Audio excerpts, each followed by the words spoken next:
We've been considering the question, what do you do when there's not enough time for leadership development? And in the last session, we looked at fast action step number 1, take control of your schedule. And this session helped you with the mindset or the mind shift for managing your time and your focus. In this session, I'm going to show you the next fast action step, how to create an annual plan to make time for what matters most. So again, as we consider the question, what do you do when there's not enough time for leadership development? Fast action step number 1, take control of your schedule. Fast action step number 2, create an annual plan. Now there's a tool that you can download on this page, and I want to encourage you to go ahead and download that tool so you can follow along while we're walking you through the tool step by step. This tool was designed to help you to get the most important people and events in place first so that you can effectively plan the rest of your schedule around them. If you don't make time for the important stuff first, it'll be crowded out by the less important every single time, guaranteed. So if you want more fulfillment in your life and your work, then do the important stuff first. Stephen Covey years ago illustrated this concept brilliantly in his best-selling book, First Things First, when he talked about getting the big rocks put in place first and then allowing everything else to filter in around it. And I found this to be true in my own life, for me, over and over, and I found it to be true in hundreds of leaders as we've worked with them to better control their schedule and to invest more into the people who are most important in their life, in their work, and in their leadership. My role demands that I spend significant amounts of time on strategic planning and significant projects. And yet the small, urgent, day-to-day challenges and problem solving seem to crowd into my days. Before I realize it, another day is gone, and then another week, and then another month, and then another year. Many times I've arrived at the end of my year only to realize that I have a substantial amount of unused vacation time or personal time, and that it's been months since I spoke with or spent time with some of my closest friends. The people who I value most, my family and friends, for years took a back seat to my work. And that all changed. And I want to share with you how that changed for me. In fact, I've written a lot over the years about the value of the simple personal plan guide that we developed and how it's helped me to achieve better results in nearly every area of my life. This was one of those areas.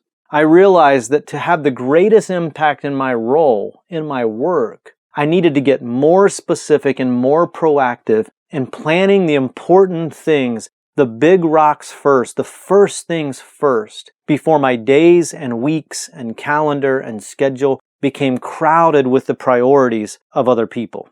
And so I created an annual plan to use during my annual review each year. Between Christmas and New Year's, I get away during this time and I review my annual plan to help me think through the next year and even beyond that to make sure that I'm spending the time with the people and on the tasks and projects and strategic things that I want to spend my time on.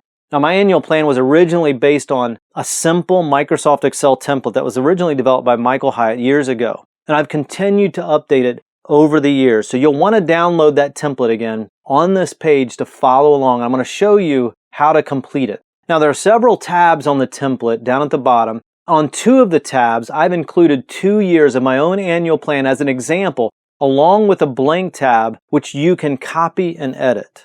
Now, let me show you what I plan for. You'll notice that I only plan major items. This isn't my calendar. It doesn't replace my calendar, my schedule, my appointment book.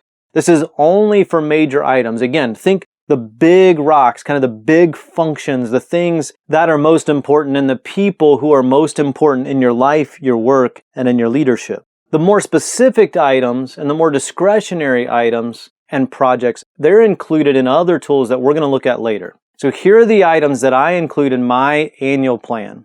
Company holidays, industry events or conferences, family vacations and day events, daytime events, board meetings, business review meetings, my monthly review, my quarterly review, my annual review, any travel that I'm doing so I can see that at a high level, how often I'm going to be traveling, those types of things. Church meetings and events. I volunteer at my church and a number of nonprofit organizations. So those meetings and events. And the number 8 is time with friends. In fact, in just a couple of weeks, I'm taking 2 of our kids and we're going to spend several days in Florida with some friends of ours. And so we plan those things that'll be multi-day or even full day or part of a day things. We want to get planned into there as well. Now here's a quick tip. If you have an assistant, some of you do, if you have an assistant, developing an annual plan will help immensely with managing your calendar and appointment schedule. This one exercise was transformational for me and my assistant when we first did it. And if you don't have an assistant, we'll talk later about how to manage these things, either with an assistant or without an assistant, or how you can even get an assistant without spending much money. We'll talk about that at a later time. Now, while your list may differ from these items that I have, these items ensure that I block out these high priority things before they fall prey to the priorities of somebody else. If you don't proactively plan your life, we've said it before, someone else will gladly do it for you.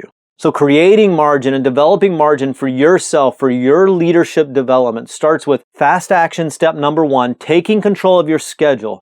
The mindset, the mind shift for managing your time and focus. And fast action step 2, creating your annual plan to help you get the most important people and events in place first so that you can effectively plan the rest of your schedule. Now, if you haven't already, take a moment right now, download the annual plan guide or template and the worksheet that goes along with this session and complete the action steps for this session. So in the last few sessions, we've been looking at what to do when there's not enough time for your leadership development. And we're walking through tools and steps that you can take to make progress in this area.